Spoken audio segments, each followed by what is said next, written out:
Hello, everyone, and welcome to a new session.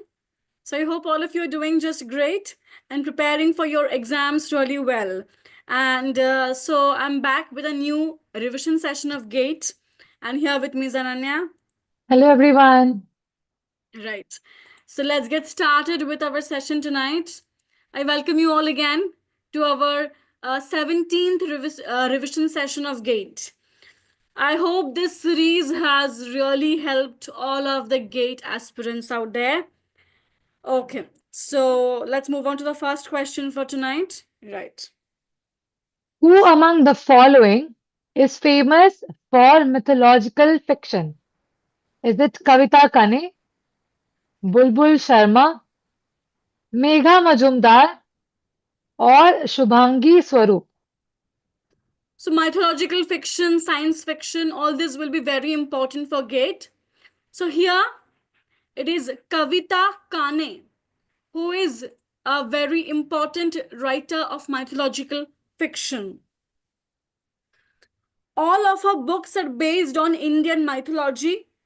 Her best selling novel is Karna's Wife, The Outcast Queen. She is an author of the new era of retellings. And please remember her most famous title, Karna's Wife, The Outcast Queen. And she's famous for mythological fiction. Right. Next question. Off the easternmost coast of India, in the Bay of Bengal, lies the immense labyrinth of tiny islands known as the Sundarbans, and this is the setting of Dash. Is it the Glass Palace, the Hungry Tide, Gun Island, or Smoke and Ashes? So, we have already talked about all these types of questions like settings and all. So, here again, we're talking about the setting. So, here the setting is the Sundarbans of West Bengal. And this is the setting of which novel of Amitav Ghosh? It is The Hungry Tide. The Hungry Tide was published in 2004 and set in the Sundarbans. It follows an unlikely trio who travel upriver together to find the rare Iravadi dolphin. Right. And for the settlers here, we see that life is precarious. Attacks by deadly tigers are common, and the threat of eviction and consequent social unrest is ever present. Without warning, at any time, tidal floods rise and surge over the land, leaving devastation in their wake. In this place of vengeful beauty, the lives of three people from different worlds collide. And here, the main character is Piali Roy, who is a young marine biologist of Bengali Indian descent but identifying as stubbornly American. Right? So, the novels of Amitav Ghosh are very, very important for any exam. Do look up the novels of Ghosh in the correct chronology. Be very careful about the characters in each novel. The settings are important as well. And try to know the summaries of the novels roughly. That will do. Okay. So here, The Hungry Tide by Ghosh, and the setting is Sundarbans of West Bengal. Right. Next.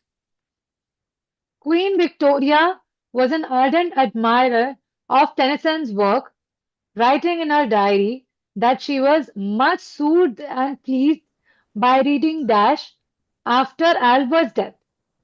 Is it The Princess a Medley, In Memoriam, Maud, or Enoch Arden? So, Lord Tennyson was a major Victorian poet. So, very apparently, Queen Victoria was the queen, was the ruler back then. And she was very much impressed with the writings of Tennyson.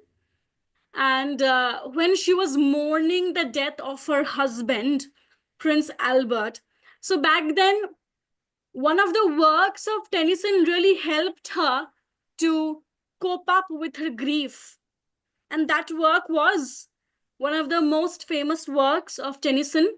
It is an elegiac work. It is In Memoriam. And apparently, this work much soothed and pleased her when she was mourning the death of her husband.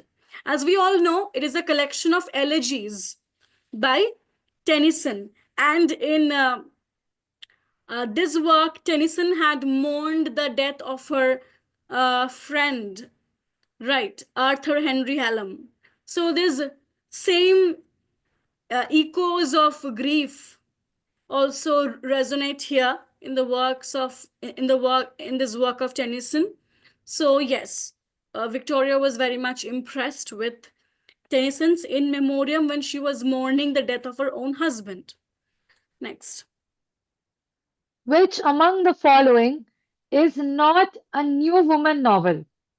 Is it The Woman Who Did, Diana of Crossways, Ideala, or Sybil?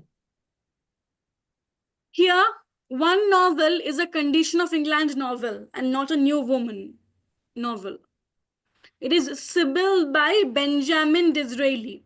It is a Condition of England novel by Benjamin Disraeli. That is a novel which protests against the oppressive working conditions of the working classes in the Victorian era. That's what we mean by Condition of England novels. Other than that, The Woman Who Did, Diana of Crossways, and Ideala, these are very popular examples of new woman novels. But Sybil by Benjamin Disraeli is a classic example of Condition of England novel. Right. Next. In Jacques Derrida's deconstructionist theory, the term difference refers to the inevitable gap between signifier and signified, creating meaning through deferral and difference. The idea that language is a transparent medium conveying fixed meanings. The prioritization of speech over writing in Western philosophy, or the classification of texts into hierarchical binary oppositions. So this term deference, simply put forward, it means postponement of meaning. So this term deference means the inevitable gap between the signifier and the signified, which creates meaning through deferral and difference. A very easy example, the term cat refers to cat because it does not refer to dog. So there is a deferral as well as a difference. Signifier is the sound. That's the sound image. And signified is the meaning.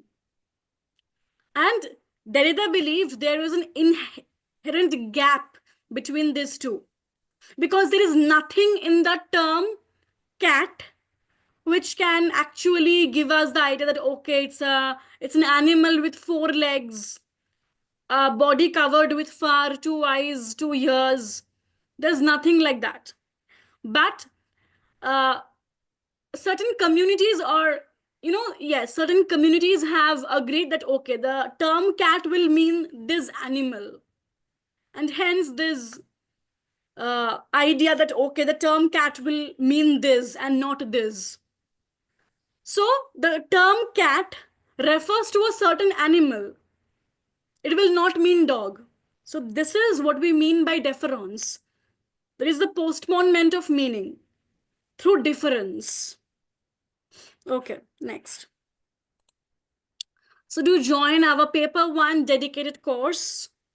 So all the UGC NET aspirants who are preparing for June NET exam of 2025, do join our paper 1 dedicated course, and it will help you immensely to score really well in your paper 1 of NET.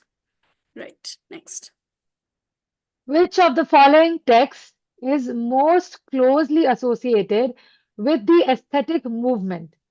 Is it The Picture of Dorian Gray by Oscar Wilde, The Prelude by William Wordsworth, Hard Times by Charles Dickens, or Culture and Anarchy by Matthew Arnold? So it is The Picture of Dorian Gray by Oscar Wilde. which belongs to the aesthetic movement. Oscar Wilde, along with Walter Pater, they were the supporters of aestheticism in England. And The Picture of Dorian Gray is the only novel by Wilde. And it very correctly represents aesthetic movement. There is a movement which centers itself on the ideas of beauty and decadence, immorality, indulgence, right? So, The Picture of Dorian Gray by Wilde is a perfect example of this movement. Right, next. Which poetic form is primarily used in P.B. Shelley's Ode to the West Wind? Is it Spenserian stanza, terza rima, blank verse, or heroic couplet? So in Ode to the West Wind, Shelley uses terza rima. Terza rima is a poetic verse form that uses an interlocking rhyme scheme of three-line stanzas. It uses the pattern of three-line stanzas. And that form has been used by Shelley in Ode to the West Wind. Next. Which of the following satirical works is written by Jonathan Swift? Is it The Rape of the Lock, A Tale of a Tub, The Vanity of Human Wishes, or The School for Scandal? So we all know it's a very popular work of satire by Swift, that is A Tale of a Tub. It is also a work of religious allegory, right? It was the first major work that was written by Swift, and it was published in 1704. 1704. This is a prose parody, that is, it parodies, it mocks, and it is divided into sections of digression and a tale of three brothers, each representing one of the main branches of Western Christianity from the 17th century perspective. It's a very popular religious allegory as well. Okay, next. In 1826, Marcel Murder-Rigaud narrates to his prison cellmate John Baptist Cavaletto how he had killed his wife just prior to being taken to trial. Which novel is this? Is it Our Mutual Friend, Little Dorrit, Bleak House, or Edwin Drood? So it is a very popular novel by Dickens. Here all the novels are by Dickens. But which novel is this? It is Little Dorrit. Little Dorrit by Dickens was published by 1857. And here the story features Amy Dorrit, youngest child of a family born and raised in the Marshalsea prison for debtors in London. So she was born and she was raised in the Marshalsea prison for debtors in London. Here, Arthur Clenham encounters her after returning home from a 20-year absence, ready to begin his life anew. So, novels of Dickens are very, very important. Victorian era in itself, in its entirety, is very important. So, don't skip any writer from the Victorian period, be it Victorian poetry or fiction. Be very thorough about these eras, their writers, and their works. Okay, next. Astrea Redux, written by Dash in 1660, is a royalist panegyric in which Dryden welcomes the new regime of King Charles II. Is it Dryden, Nahum Tate, Andrew Marvell, or John Vanbrugh? So obviously it was written by the most influential writer of the Restoration, that is Dryden. And he had written this work to welcome Charles II back to the throne of England. Dryden lived from 1631 to 1700, and he was one of the major writers of the Restoration.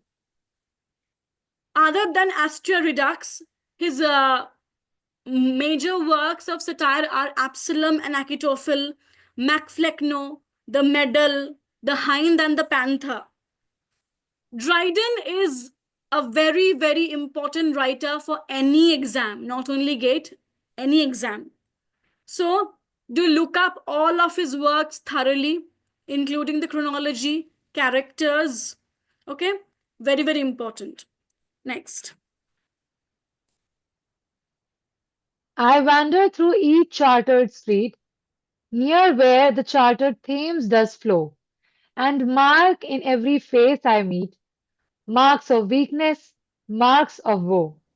These lines are written by Dash. Is it John Gay, Blake, Samuel Johnson, or Oliver Goldsmith? So, these lines are from the poem London by Blake. These are the opening lines of the poem London by Blake. And after this, marks of woe, the poem continues like this: in every cry of every man, in every infant's cry of fear, in every voice, in every ban, the mind forged manacles I hear, how the chimney sweepers cry, every blackening church appals, and the hapless soldier's sigh runs in blood down palace walls. So it talks about the very popular city of London through this poem, right? So it is Blake's poem London. Eloisa to Abelard is a verse epistle by Dash that was published in 1717 and based on a well-known medieval story. Is it by Samuel Johnson, Alexander Pope, Joseph Addison, or Tobias Smollett? So Eloisa to Abelard is a verse epistle by Pope. Pope.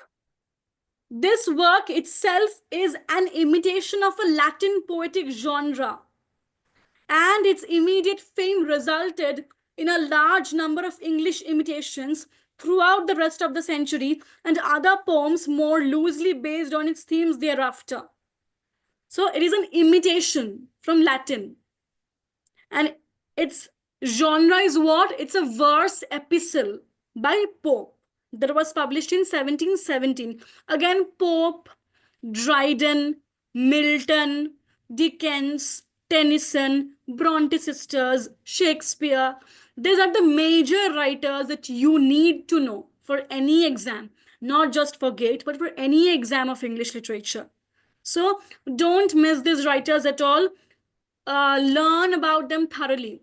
And in Indian literature also, Amitav Ghosh is a must. Then the contemporary writers of mythological fiction, science fiction, crime thrillers, detective fiction, they're also very, very important. So keep learning about these writers and their works. So that's all from our side for tonight. I really hope you guys loved the session and also enjoyed the discussion. So do hit the like button as well and share this with your friends who are preparing for GATE exam. And do join our Paper 1 dedicated course for upcoming June NET exam. Here are numbers on the screen where you can contact us if you have any query. And so yeah, see you all again tomorrow at 9. Don't forget to join us tomorrow at 9 p.m. as well, right?